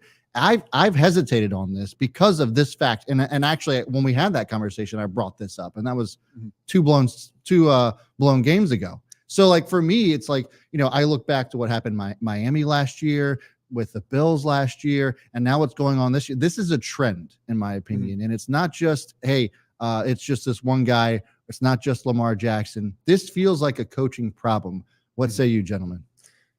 Well, I think we got a lot of different ways. I think after the Odell Beckham Jr. touchdown, is it fair to say everyone's feeling good? I thought the game was put away, right? And then and then after the Gus Edwards touchdown as well, I felt like there were 2 times in that game. Yeah, well, I mean, Parker, actually, you might be a guru with something on this. A little scary. So I'll get to your point soon here, Brad. But I did, before we recorded last week, possibly go from Ravens by 1 million to Browns by 2. And he nailed which it. I'm not totally. I'm proud of it. I'm not gonna lie. I'm pretty proud of that. But what I'm not proud of is the defensive effort. And I think, back to your point, and I side with the coaching staff, not you, Brad. I think the coaching staff is like doing everything they can. I don't think Mike McDonald's a let's game plan through 3 quarters type of guy. Yeah. But what I do see, and what I've seen now for 2 years in a row, I mean, really 3 years in a row, is a very young team, a very talented team. We have a lot of talent in all phases of the defense at every level, but a lot of young guys making plays, but for 3.5 quarters. But doesn't that 3 quarters? Doesn't that come down to coaching though? Isn't it up to the coach, or isn't it the coach's responsibility to motivate them to play all 4 quarters? And like, I guess if I'm the coach and I'm seeing them start to let up, I'm going to be kicking them in the ass for that and be like, what the fuck? Like, this game's not over. Yeah, you're not wrong. It's part of their responsibility, but he's on the sideline. They're on the field. Yeah. He's also 35. Mike McDonald? Yeah, somewhere around there. Young defensive coordinator. I don't know if like trying to hammer your guys during a midseason game is going to be something that's beneficial in the long run. But I do think that, and this is just from what little I know about Mike, which is a little bit, we play golf a little bit sometimes. Oh, just name dropping. And one thing that he did say to me that I was like, you ever just feel like you're going to blow a team out, in reference to listening to Doc Rivers talk to Bill Belichick, who he went up to him one time before a game and was like, we're about to smoke these fools. And he was like, nah, I just like, that's just not my style. Like, I just go in and try to be as prepared as possible. And I don't think that's really I don't think he's getting to where he is as a 34-year-old defensive coordinator by thinking he's going to blow teams out with a young team. So I'm gonna put that on the players. And I think, going maybe not by 1 million this week, but I think we come back. I think the Ravens get refocused. I think the defense gets really hyped up for this game. We got a short week. We're back in Beemore, back at the bank, and I think we're gonna give the Bengals hell. Yeah, I think that kind of Rock, you even talked about with what some of the players were saying after the game. There was some comments about how their, I don't want to say mindset, but what kind of transpired down the stretch. Yeah, Justin Madubuike spoke at the podium, or after the game, and the mindset. I don't know if it was like the mindset that they had at 1, but I think the mindset after they went up 14-0 was we shouldn't have lost that game. When Kyle Hamilton, first offensive possession for the Browns right off the bat, picks off Deshaun Watson, sets the tempo. This game was the 1 and 2 defenses in football. The Ravens defense wanted to make a statement. They talked about all week long. They wanted to make their pads do the talking. They wanted to go out there, and this was a statement game for the Ravens defense going up against the team as far as yardage allowed. Like, the Browns were the top team. So Ravens were 2, and it didn't look like a great defensive performance early on. It did. They looked like they were all right, getting after it, firing on all cylinders. Keaton Mitchell has that 39-yard touchdown, burns everybody. Shout out to Keaton Mitchell because undrafted rookie coming in and doing that, what he's done the past 2 weeks, that's something you got to keep an eye on going forward. He needs more touches for sure. I think we all could agree on that, and I think this fan base could agree on that. But you look at the second half possessions for the Browns. They had 3. That's it. Yeah. 3 offensive possessions in the second half. You had that just grueling 17-play, 75-yard drive. Took up 10 minutes on the clock. And I feel like that just beat the hell out of the Ravens defensively because the Ravens offense, then they go punt. Then you had that James Prochet fumble, touchdown. But even that took up 5 minutes. I don't know if that was enough time going back. I'm not making excuses for the defense, but they didn't get a lot of time to rest after that 10-minute drive. Deshaun Watson was 14 for 14 second half. He was incredible. And they talked about kind of keeping him in that front door, not letting him out of the house, basically. Yeah. I think that was the analogy they used. They were not able to contain him. The one I can think of, that last possession of the game, that 16-yard pickup that really set them up, kind of crossed the middle of the field and put them in decent position to kick that field goal going forward. That's one that comes to mind. But you go in the second half, the Browns go touchdown, that 17-play, 75-yard drive, touchdown, 6-play, 75-yard drives, interception, touchdown. Their offense didn't even step foot on the floor. And then 12-play, 58-yard drive to kick the game-winning field goal. So those were the possessions offensively for the Browns. The Ravens defense in the second half simply needs to be better because, guys, this was the trend of last season. Yeah. Blown second half leads. The Ravens team this season, they don't want to do it. Patrick Queen said something on Instagram afterwards, Matt BK. It's like, this is not the standard for the Ravens defensively. It's really not. It shouldn't be, but it's kind of, to Brad's point, it has become. And that's what I think's the most annoying part, is because we all sit here and we know this is such a dominant group. And then you have slip-ups like yesterday, and nothing they can do about the Lamar interception. That happens. It was a freak, and that was a fluke thing too. Like, it wasn't this is Lamar's fault. It was a batted ball that went up in the air, and just it ended up being that the other team caught it. And so to your point,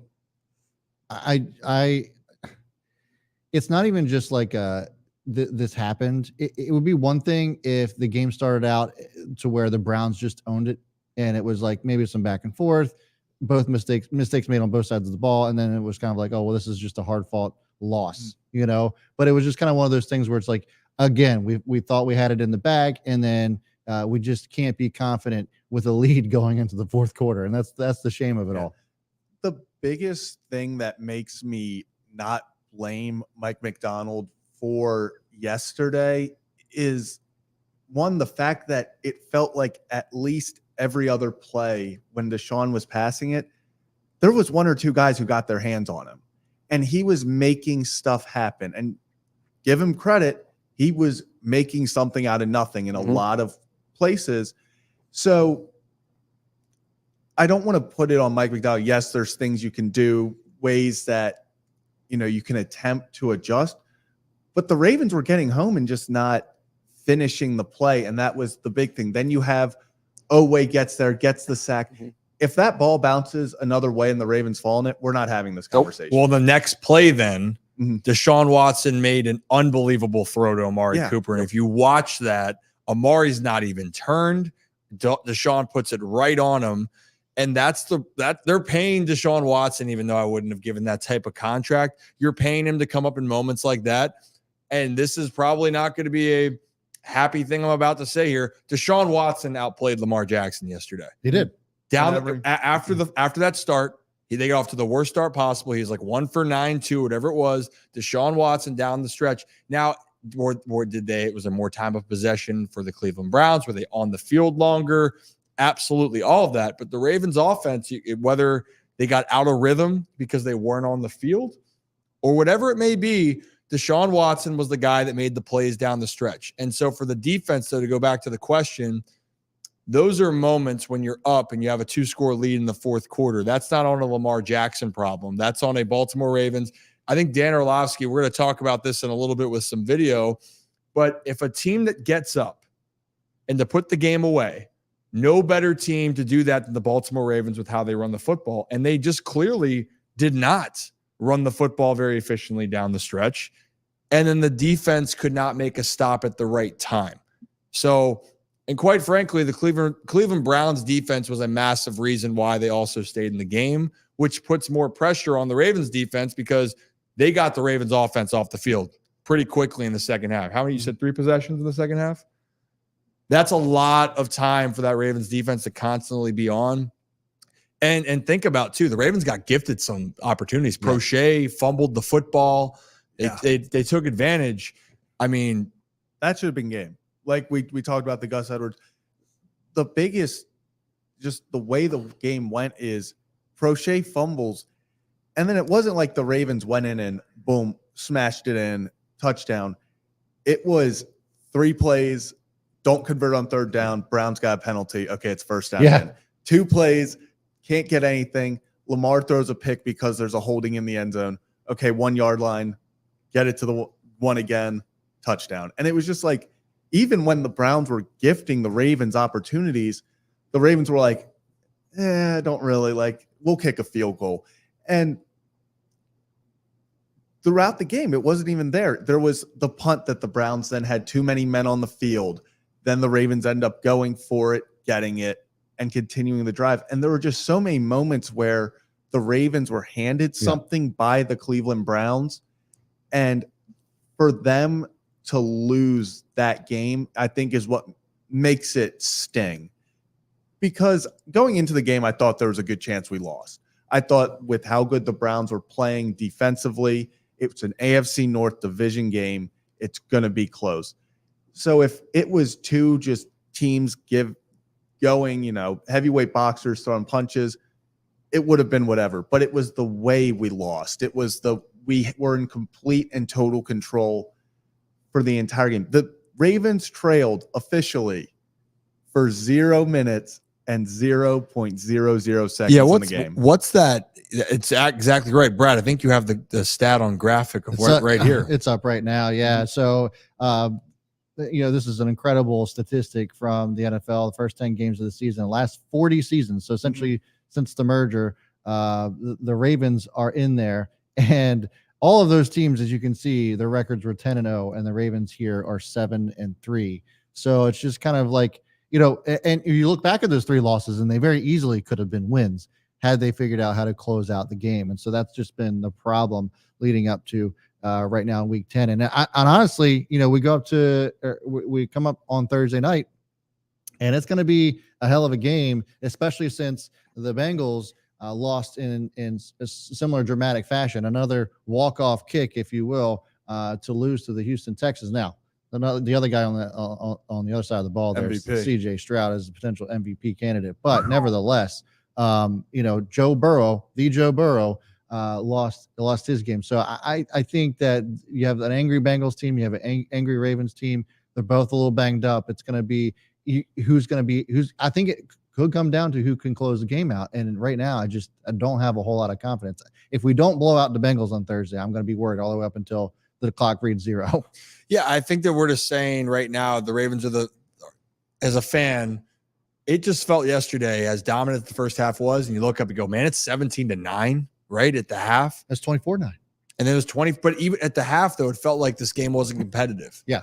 It felt like the Ravens were dominating. And then it still felt later on like, okay, they're still away. And goes, how did it get to this point? Parker, you brought this up. This might be, you think this is what they needed. Everyone's talking the Ravens up. They're saying how good they are. Maybe this is when they needed to get checked that, hey, your shit is only as good as you think it is. Or sorry, your shit don't stink. Whatever the phrase is going to be. I messed it up. But the point being, they need to get punched in the mouth, and it's better that maybe they're getting punched in the mouth in week 10 in this type of fashion. Yeah, in this economy. I gotta come clean about a few things, fellas. And to the audience, I used to be I grew up in Rhode Island, so I was a New England Patriots fan naturally. Rhode Island being part of the New England states, and I gave that up for better things. Now, thank you, appreciate it. Very proud of you, Parker. This is big of you. But during that time, we had this season was very similar to pretty much every season in that stretch of 20 years, whereas like you can kind of win every game with Tom Brady. You can kind of win every game with Lamar Jackson. But then there are games where we don't necessarily need to win this one. And I guess when I looked at Cleveland, this is another thing I need to come clean with, is I was extremely disrespectful to our AFC North foe, Cleveland Browns. They're legit. It's a legit team. They got some good players all over the ball, both sides. And did you see this Njoku? By the way, we haven't talked about Njoku yesterday. But this play by Njoku, who just runs over, first of all, breaks tackle between Roquan and then runs over Geno Stone for 10 yards. Yeah. Just gains another 10 yards mowing down. He might have had 10 broken tackles. So he broke a tackle. He's a with unit. Kyle Hamilton and Roquan, and then just mows down Geno Stone like it was nothing.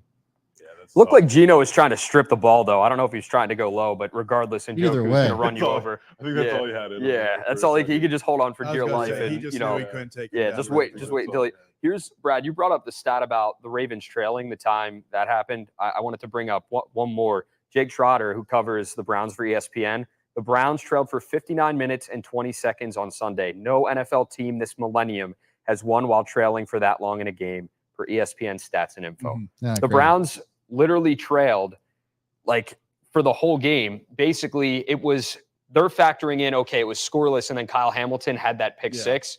So that was 40 seconds into the 40 game. seconds in. And then they took the lead at the very end when the clock hit 0. So like you can't make it up. That number, man. That's just like, Ain't it fun being a again, Ravens fan? That's a tough loss in the moment, right? But maybe one that we needed down the stretch. And I kind of felt this way earlier in the year. Like we lost, and I was like, we're not really a 6-1, 5-1 team. Like we shouldn't have that record. And maybe that is true right now, and maybe that helps propel us on a short week to beat a hungry Bengals team.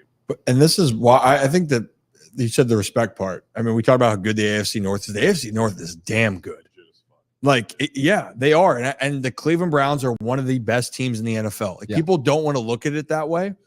If they are a AFC contender if Deshaun Watson plays like he did. If he's healthy on the field, the Cleveland Browns are going to be there in the fight with the Ravens, the Bengals, the Kansas City Chiefs, and whoever else, the Buffalo Bills or Dolphins. I mean, Hold on, the Steelers too.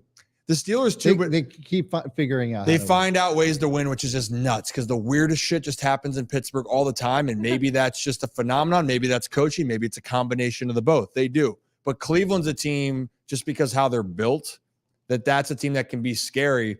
So the world's not ending. It's not falling. It just stings. And people wonder why with the Chiefs just don't lose these types of games. When they get up, the only game, I talked to Brad about this before, the only game I can remember the Chiefs blowing, of having a lead that was up big, it was the AFC Championship game against the Bengals, where they blew that game before the half. They had terrible clock management, didn't get a TD or points. The Bengals holding the 3 points in the second half and then win in overtime. Like that never happens. And because the Chiefs don't lose games like that, that's why games keep running through Arrowhead or through whatever stadium is now. So anyway, but I think a point, Brad, I want to switch gears on this because we want to move forward. The thing that I can't stand, though, is that despite this game with Lamar Jackson, why the narrative goes to that Lamar, these turnovers, everything's a problem. And I think that isn't warranted. And of course, we're back at going to the well again of the Browns win a game, something historic happened. Sure, it wasn't Lamar's best game, but here we are questioning Lamar's value as a quarterback, and his turnovers are a problem. Yeah. So again, it seems as if every loss, Stephen A. Smith and Shannon Sharp want to just tear up Lamar Jackson as if it's somehow his fault for the reason why the Ravens are losing these games. And it's absolutely insane. I thought Kimberly Martin put Stephen A. in his place the last time when he asked the question as if the Ravens were getting their money's worth out of Lamar Jackson when he was having MVP type numbers, and he still is, by the way. So just take a listen, and then I thought this was good from Dan Orlovsky. I want to react to this on the other side. Molly, is that when they win games and Lamar doesn't play particularly well, you say, oh, but they win. Stephen A., how many times in your 25, 30-year career have you said, well, the guy did this, but they won, Stephen A.? Yeah. Mike Shanahan told me you never accept anything in a win you wouldn't in a loss. And we saw this in Pittsburgh. They go into the fourth quarter with a lead, and what happened? A pick and a fumble. Oh, Shannon, but the receivers dropped the ball. You see them go into the fourth quarter with a lead against Indy. They lose that ball game. They had a 14-point lead, a 97.1% chance of winning that ball game, and they gagged it off. Now, all of this isn't on Lamar. Because when you go into the fourth quarter with a lead, we had given this defense so much credit. Remember, they had been stifling. They was number one against points allowed per game. And then you allow the Cleveland Browns to come back, and Deshaun Watson was 14 of 14 in the second half. Yeah. That's unacceptable. But what you cannot do is turn the ball over. I'm going to turn it over to you, Dio and Stephen A., but I want to read you something. Go ahead. Do you realize that Lamar Jackson has thrown just as many touchdowns as Mac Jones? Wow. He and Mac Jones have thrown the same number of touchdowns. Lamar Jackson has fumbled the ball 10 times. He's lost 5. Do you realize Lamar Jackson has as many turnovers as touchdown passes? But see, when we call that stuff out, Stephen A., oh, y'all hating. Y'all want the narrative. Y'all trying to bring a brother down. Yeah. See, I don't do conjecture. I don't do innuendo, and I don't do speculation. Those are facts. You can go look them up at your choosing. But Lamar Jackson has been up and down, and it's been masked because they're winning. Now that they didn't win, and you see what has happened, it's hard for me to trust them. It is hard for me to trust Lamar. It's hard for me to trust this team. Well, listen, you know, he's got Club Shay Shay. I got the Stephen A. Smith show. I got some woman calling me the other day complaining that I don't show enough love to Lamar Jackson. I said, what you want me to do? What you want me to do? Give him a pedicure or something? What the hell is this? The fact of the matter is that, like Shannon said, he's got 10 touches, he got 5 interceptions. He's fumbled the ball about 10 times. Hold on. I'm just going to stop right there because both of these guys, at least according to ESPN's website, got these wrong. Stephen A. said Lamar had 5 interceptions. He actually has, he has 5. So I'm sorry. Shannon Sharp also said that he had 10 lost fumbles. I'm looking right here on ESPN's website as Shannon asked me to do, and it says 5 fumbles to 2 lost. Yeah. The other thing is too, and yes, passing touchdowns, Lamar has 10. Mac Jones does not have 5 rushing touchdowns. Lamar Jackson does. We look at Joe Burrow. Joe Burrow has 6 interceptions to 14 touchdowns. Patrick Mahomes has 8 interceptions to 17 touchdowns, and that's missing a game out of that. So to me, it's as if you look at some of these stats, and Shannon wants to spin them however he wants. But I just don't understand why we're not including the rushing touchdowns for Lamar Jackson, because they should be. If you include the rushing touchdowns for Lamar Jackson, that's 15 to 5 interceptions. And yeah, the fumbles are a problem. We've talked about that. But QBR is also better for Lamar Jackson compared to somebody like Joe Burrow. And we like to talk about how Joe is somebody we would put in there no matter what. Well, because he got to the Super Bowl. But Lamar Jackson is a unanimous MVP with Willie Snead as his wide receiver 1, so it's just kind of like one of those things where it's just like, what are we doing here? Let's stop picking on Lamar and look at other things that might be going wrong with the Ravens, because he does have his flaws. But if we're going to talk about Lamar in the capacity that we do, why aren't we talking about some of the flaws that these other quarterbacks, such as Joe Burrow and Patrick Mahomes have had this season? Again, I'm not saying Patrick Mahomes isn't the best quarterback in the league, but this season we've seen some real big issues. And I think we just saw, Josh Allen also throw another interception tonight. Mm-hmm. Well, yeah, I think that's a talking point that's been continued to happen. Yeah, we just mentioned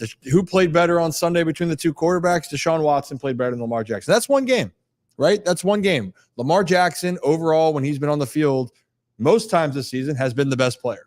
Most times he has been.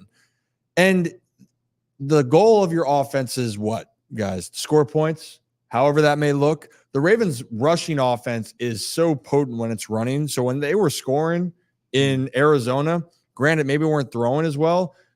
Why are they probably running so well? It's probably because their line's playing well, but they also have a quarterback that's so dynamic that you have to account for on a time or on a snap-to-snap basis. Joe Burrow in that Texans game, they were down 10, and the Texans almost came it back with turnovers, but Burrow had some costly interceptions in the fourth quarter.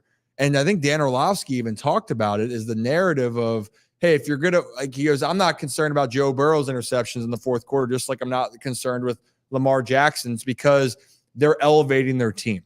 But again, we're going to have this conversation, it feels like, Rock, for as long as we shall live. I'm tired of throwing on the TV and just seeing Lamar Jackson's not for good.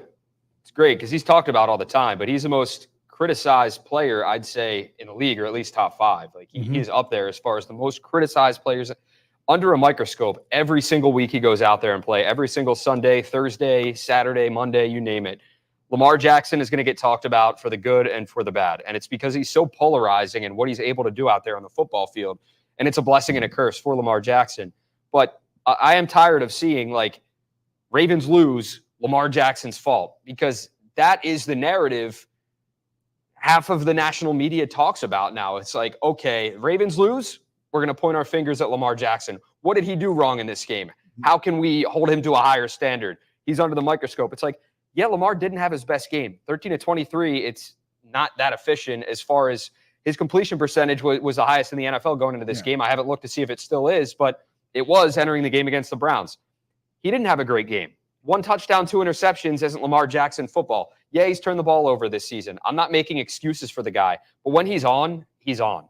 And when he is on, this team can win by a lot. I think Lamar Jackson this season especially, he got paid, he's happy. I think he's going to be happy regardless, but I don't think he cares about stats that fantasy owners or, the talking heads care about as much and they're going to look at. I think he truly cares about winning. I think this is a guy, if you watch him talk at the podium, he puts his team first. If he has a bad game, he owns up to it. And that's what I want out of a quarterback. Lamar Jackson, his goal is to lead the team to a Super Bowl. He said that when he got drafted. On draft night, he's like, I want to bring Baltimore a Super Bowl. That's his goal. I still think he can. I think he is just going to be, until he stops playing football, he is going to be under the microscope just because of who he is and the way he plays the game. It always is. And you know what I think back to? It's like we forget, the injury plague seasons the last 2 years, that they strike a chord with people. That's where it goes. Well, Lamar doesn't stay healthy. Do we remember 2021? Do we remember what Lamar did for the team? How much he literally, every defensive player is out, right? That was 2021. Everybody's out. The Ravens are the #1 seed in the AFC. They lose that heartbreaker to Pittsburgh, and then he gets hurt the next week, right? Yep. But in those games, the Minnesota-Baltimore game, winning in overtime, the same thing happened being down 16 at home to the Colts to come back and win the game. You have that miraculous game in Detroit with Justin Tucker, obviously, and it's not perfect, but you're looking at it. And this is not a rhetorical question. If you're going to say around the league, are there 8 other quarterbacks you would take? Let's just put it at 8. Are there 8 other quarterbacks that GMs would go, okay? That's where I get frustrated with Lamar is we have 8 quarterbacks in this league that people are going to go, they are so talented, they can win in every situation. But for some reason of those 8, it seems like Lamar Jackson. If we go through the list, Mahomes, Allen, Burrow, Trevor Lawrence, Justin Herbert, Stroud right now. Well, Stroud's moving into the conversation, but he hasn't been around long enough for it. You're saying, I thought you were talking about this season. Well, and No, so the point of it all, Tua. Right. So I was going to actually say, in a season where there's been 47 different starting quarterbacks in 10 games, which is an NFL record, of those the 2 top best records from those quarterbacks, I believe, and you can correct me if I'm wrong, is Patrick Mahomes and Lamar Jackson. Mm-hmm. So, I don't know. Who else are you taking other than those? So that 2 guys? was my point. I went high to say 8, but that's my point is if a team's going to go, do you want Lamar Jackson or not? And when everyone's saying, well, I can't believe the Ravens or the Patriots didn't want Lamar or the Falcons, the Ravens were never going to let Lamar walk out of Baltimore. That's the reason why no one went after him, truly. Right. But that's when you ask the question. We're talking about it. This is the simple question. If you could take a quarterback and Mahomes is gone and Burrow's gone, let's just say they put Burrow high, and I get it. Are you really not going to want Lamar Jackson? Right. And if you don't, then you're lying to yourself. Yeah. I think it's as simple as that. I think the media, it's like the cool thing to do to hate Lamar Jackson in the media, which is so weird, but it is. It's when he does bad, they get excited. Like the headlines are going to be through the roof. The views are going to go everywhere. And it does suck because in a lot of ways, when he does play well, they try to do that stuff and still discredit him. They just mentioned in that video, they even said some wins. They were like, he's had wins that he didn't play well. Like you said, Rocco, he's the first player to get to the podium after they win and be like, I did not play well. I need to do better. And for some reason, the media still wants it to be like, we have to point out Lamar Jackson isn't playing up to whatever ridiculous standard he is. I mean, he puts up 300 total yards a week and 2 touchdowns, and they go, he could have done more. I mean, do you listen to this guy talk after games? Yeah. He's not a me guy ever. Yeah, ever. He's a we guy. Mm-hmm. And that's what he's always been his entire career, it seemed like. Like when he puts up numbers, he doesn't want to hear about it. When you tell him he's 17 or 18-1 against the NFC, he's covering his ears like a little kid going, la, la, la, la, I can't hear you. Like it's hilarious, but like he truly doesn't care. He just wants to win football games. I would love a guy like that on my football team, like plain and simple. So I don't get why he doesn't get more love than he does right now. He's just, I mean, he really is overly criticized week in and week out. It's crazy. Yeah, you know who you really don't want on your football team right now, and that's Mac Jones. I thought you were going to say Ryan. Well, I would rather have Mac Jones as a or I'd rather have Ryan as a quarterback. Really? Said Hut. Red 7. It's been rough going. I mean, before we're going to I think I'd rather have Mac Jones now. Red 7, hot route. Can you go stand on the other side, please? But like the Minnesota offensive line trying to figure out like, who is this guy? What's his cadence? Yeah. Hey, we're gonna. I just saw a comment here, just so we want to address this. Need to start the show early Thursday. We are having the show early Thursday because it is a massive game in Baltimore. But to be well early, going to be early in the afternoon. Yep. Look for the announcement for that because the city's going to be buzzing. The boys are going to be buzzing too. We got a lot going on for that game. But crazy overall. I think the parity in the AFC it's well documented. The Chiefs are still up there and they deserve to be the top team, but Jacksonville gets thumped by the Niners. The Bengals get beat by the Texans, and CJ Stroud now, like, you might think it's crazy. The dude actually could be in the MVP talk, which is crazy. Like, could you honestly go into the season, Texans supposed to be the top 3 worst teams in the NFL? CJ Stroud and them are now 5-4, have a chance to not just make the playoffs, win that division. I was pissed when we beat them by not a lot, and now looking back, it's like not a bad win. Well, it's a great win. And it was a solid win, honestly, looking back. So with that, and then you have other teams that aren't competitive at all right now. Oh, wait, and so yes, one thing I will bring up about CJ Stroud and that whole Texans team right now is that people kind of forget that the Browns traded 3 first-round picks, a 3rd round, and a 4th round for Deshaun Watson, and then gave him $230 million guaranteed on top of all that. So the Texans is almost kind of reminds me like an Orioles situation in which they have like all these draft picks. I mean, Tank Dell was an absolute beast. He's a stud. Well, what a monster he is. And obviously CJ Stroud just playing out of his mind. But that team in general, and we talked about this in the beginning of the season when they played the Ravens, Ryan, that the Texans defense also is very much for real too. So I think the Texans are very much in the running here to take over this division in a season where we thought that it was going to be Trevor Lawrence and the Jags all the way. They're 1 game back and they already beat the Jaguars in Jacksonville. And CJ Stroud is doing things that no rookie quarterback has ever done. And also the fact Nico Collins, their best wide receiver, didn't even play against the Bengals. And they could say we didn't have T. Higgins. You had a rookie quarterback just go on the road and outplay Joe Burrow in Cincinnati. Yep. And also, even after he did have 3 turnovers in the game, 2 fumbles, I believe, and an interception for Stroud, what's Stroud do after they tie the game? Leads them on a game-winning drive. Like, the dude's a stud. They made the right choice. Same can't be said for the New England Patriots, on the other hand. Talk about not being competitive. You brought up comparing me to Mac Jones. Rough for New England. They go over there. Probably the worst game of the weekend, and the Jets and Raiders did happen last night. But Mac Jones, they could not score a touchdown. Mac Jones gets benched on the final drive of the game for Bailey Zappi, and then the weirdest shit happens, Zach. I just roll the clip. Just roll the interception. Roll the clip. There's no words for how I want to say, but I mean, it was just we were kind of behind on time. The way we talk about yards we talk about 1 yard for every second. So we're trying to get ahead of the time by taking a shot. We figured, the play that we had, the fake spike, we're trying to catch the defense off guard, not get the rush going. That worked, but, it's kind of me just trying to force it, trying to make a play to kind of get us ahead of time. Looking back at it, like I said, I'm probably just going to, just say, hey, just throw it incomplete, lift the next down, and try to see if we can take another shot.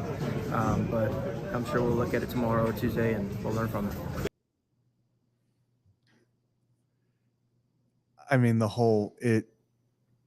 when your backup quarterback gets brought in to attempt to lead a game-winning drive, throws an interception on a fake spike that was called, and then when he's asked about it, leads off with, I can't say what I really want to say, you might have an issue in the locker room. Sorry, my bad. You might as well roll that right now because the Yeah. spike that we were talking about. It's a terrible looking fake spike, by the way. Yeah. Like that couldn't have been a worse fake spike. Yeah. I know it's hard to hold a football and act like you're gonna, but like he did a terrible job selling that. Then I wouldn't That's throw it. so to bad. Like, are you kidding me? was He threw it in covered. triple Oh my coverage. I think God, it might have was been so quadruple coverage. I mean, It look, Well, wasn't this- check, can we check covered. out the form on the fake spike as well? Yeah, so there you go. Yeah, he brings that arm really high up. No one brings that hard. Oh my God. Oh my goodness, It it was was- terrible. It was just poor execution, poor call altogether. Like, it was just really bad. And The then just- Germans had to be so confused. I know. They had to have no clue what's going on. Weren't they advertising Yes. Did Pey- you see this? Peyton Manning? They were advertising in Germany. The signs that were going around was Brady and Manning were the two players in jerseys. That's what they were. It was like That's- Legends Edition. that's It's like, terrible. what are we doing? Then they show up and got Gardner Minshew versus Mac Jones. And if that doesn't sell you on American football, I Makes don't my know what stomach will. sick just thinking about it. I mean, I mean, hey, they got one good game. Yeah. They got the Dolphins and Chiefs over there. So I don't feel so bad about them getting a shitty game. Yeah, better than us. Well, hey, it's rough now. The Pats are 2-8 for the first time in. For the first time since Robert Kraft has owned the team, That's wild. 30 years. And I mean, The first time the team has been 2-8, and actually since last week it was the first time they were 2-7.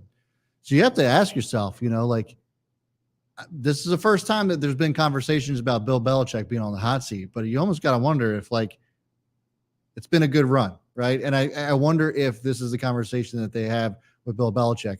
I'm not going to fire you as long as you leave. I wonder if that's going to be the conversation with him and Bill Belichick going into next season, because the other thing is Bill is also the GM. So the personnel he's been picking hasn't been great. The coaching hasn't been great. You can see the talent on the field isn't good. So you just have to wonder if perhaps this could very well be Bill Belichick last season. And if it is, does he go to another team, or did you just call it quits and, hey, you know what? I won 7. What has he got? 7 rings total? Well, as Not just with the Patriots, but 7 rings as a head coach, he has 6, and then it would be 6, and then 1-1. I With think he's Bill won 7 Parcells. total. Yeah. Yeah. It definitely could be. And I guess when you're looking around the rest of the AFC for the Patriots, for 2 decades, you guys had Tom Brady and ruled the AFC, and now you're going, damn. Sucks to suck. No one. I mean, I enjoy it. I'm just gonna be honest. The Patriots. They had the just best ruined 2-decade run. Yeah, cool. Nobody's going to shed a tear. It was for a good time Yeah. when Parker was from Rhode Island. Look, I'm not going to show it to you for him. And I guess I have some perspective here, right? Like, I was a legitimate Pats fan. Yeah. I was 10 when we won our first Super Bowl, and Congrats. 27, 26 when 27 when we won the last one. Yeah. Which is nuts. But you go through that whole thing, and it's there were 2 constants, and we took one away, and this is what happened. Yeah. And so my allegiance to this organization now as a 30-year-old is kind of out the door. I'm in Baltimore. I'm a tax-paying Baltimorean. We know people on the team. It's great to be a Ravens fan. But I feel like you were that little snot-nosed kid with the sign at the parade, 7 years old, 6th Super Bowl parade that everyone hates. Were you that guy? Yeah. That could have been. I me. hate that kid. That could have been me. I mean, I was lucky. My parents weren't really into sports like that to the point where I'd be going to parades. So my fandom was on me. Yeah. So and now I'm sure my 15 boys in my group chat are not happy at the fact that I'm I'm a Ravens fan now, but like we each kind of we take our own path, and I like the one that I'm on.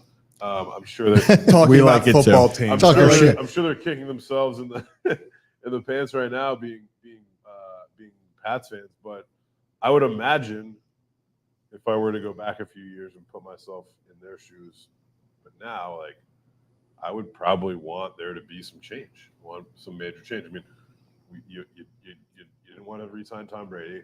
He leaves, wins another Super Bowl. That doesn't feel good. And now we're just on a slow decline with a coach that he's not just the coach, he's the GM. He runs the football part of that organization. Right. And nothing has been going well in any facet of his job in the past few years. Until they He's not draft Caleb drafted well. Williams. I was just about So to they get say, Caleb. this just feels like if they tank enough, they're going to end up getting Caleb Williams. And then, like, that would be some crazy shit. Like, do they wait till, April to see what they do with Bill Belichick or not? So I don't know. It'll be interesting to see how it all shakes There's out. so many different now thinking about that because now Kyler Murray's back for the Cardinals. They win the game against the Falcons. Yep. Even though the Falcons did use Bijan Robinson, by the way, in that game. He was used. I think he had over 20 carries, but the Falcons still lost the game. So the Cardinals now are trying to play themselves out of it. The Panthers don't have their pick. The Bears then win that game. Justin Fields is coming back. Does something happen? I don't know. And then here slides in the Patriots. And look at their schedule. I think there's only one game remaining on their schedule that they're going to be possibly favored in. Versus the Giants. And that's against the Giants. Yeah. So that would be some shit. That That's would all be I'm saying. incredible. That's all I'm saying. That would be some- The irony. There you go. Giants of all time. There's going to be a big Tom Brady versus Eli Manning, the rematch posters made in Germany for that game. Yeah. Gosh, whole lot of things. Do we have anything we wanted to touch on real quick? I think I think good. Yeah. good. What you got? I think we're good. Well, last thing I did want to say, I just wanted to shout out my MVP from the week for fantasy. I just want a little shout out if you guys have some. Zach and I were talking about guys that really just brought it home for you, and you just want to say thank you. Mike Evans for me, really great guy. Also underrated, by the way. He did drop a touchdown. He might have heard me yell out a squeal like, and I'm like, how'd you drop that? And then he bodied a guy. Wait, what? Happy look out, huh? Have you guys? I'm never letting out a squeal. with you, man. There's a lot of things. Well, do you really want to open that? No, I don't. I don't want to be your therapist right now. I'd rather not. But anyway, Mike Evans went off and actually talked about a wide receiver that I think just people don't appreciate a lot. Mm-hmm. Mike Evans is on pace right now to add to his already NFL record of consecutive seasons with 1,000 yards receiving. We talked about Odell Beckham Jr.'s career and how transcendent and amazing it is. Mike Evans still balling out. I think he had 6 catches, 143 and a tutty. He was my MVP from Sunday. Yeah, I'm going TJ Hawkinson. Absolutely saved me Man. in one fantasy league. But I do want to say, Ryan, bad look right now. Saw an update on James Cook. He got one touch, fumbled, and it looks like he's benched. So I don't have anybody on my team that I really. That could be huge for me, though. I'm up 6 points right now, and I'm playing against James Cook and Josh Allen, who are both playing. Shit, I think need you're gonna Allen to lose. ball out. I'm down 22 points right now, and I need Allen to just turn it on. He's got 0.82 points right now. He's got a pick, a carry for a yard, but my MVP, I'm going to go with CeeDee Lamb. I played Hawkinson. He just tore into my team. Yeah. But CeeDee Lamb putting up almost a 40 burger was big for he kept me in the game. I thought I was dead in the water, but huge performance from him. 49ers defense for me, Yep. even though I didn't start him. Oh man. All right. Well, I think that will do it Yeah. for the show. And now I'm really worried about James Cook, by the way, because now I was up 8 points and I'm going against the Bills defense. And James Cook has negative 0.7 points and the Bills have 8 points. So let's go Denver. Upset of the week. Come on, Denver. My dog of the week from last week It was was your Denver. dog of the week. It That's was right. Denver. That's up right. 3-0. So So we'll Great city. We'll yeah, I'll probably stay away from my squeals moving forward. But that's gonna wrap up. Please. Well, eventually we're gonna have Ryan's story time on here too, and then we'll kind of Matt Parker and I are gonna match stories, not about Scooter and hitting a car and happy take a picture moment. I'll was do the greatest segues story if ever. you do- Greatest story I've ever heard. That was incredible. But we will have more Ryan story time. Recovery. Tyler was almost gonna get it out of me tonight. He was close. Shots were fired in that one, but. We're going to be back here on Thursday, but we're going to be back here during the day. We're going to have a lot more coverage besides just the live stream for everyone because the Bengals are coming to the bank. It's going to be a massive day. We're going to probably be on here sometime in the later afternoon to be determined. So look out for that time. And then we'll have some other things going on. So stay tuned. Yep. Any thoughts, questions, concerns, you guys can always find us on our social handles, Rocco DeSangro on X. Zach Bonder 18 on X. At Own the Chaos everywhere. On X. NX. I'm not taking any concerns. Sorry. Okay, no concerns for Parker. And I'm Ryan Ripken on all platforms. But everyone, appreciate you guys being here. Thank you for joining us. Thank you for Tyler Wells for hanging out with us as well. That will do it for this episode. Hey, now watch out the mic. Touch the mic. Hit the mic. We'll see you on Thursday for another episode of the Ryan Ripken Show.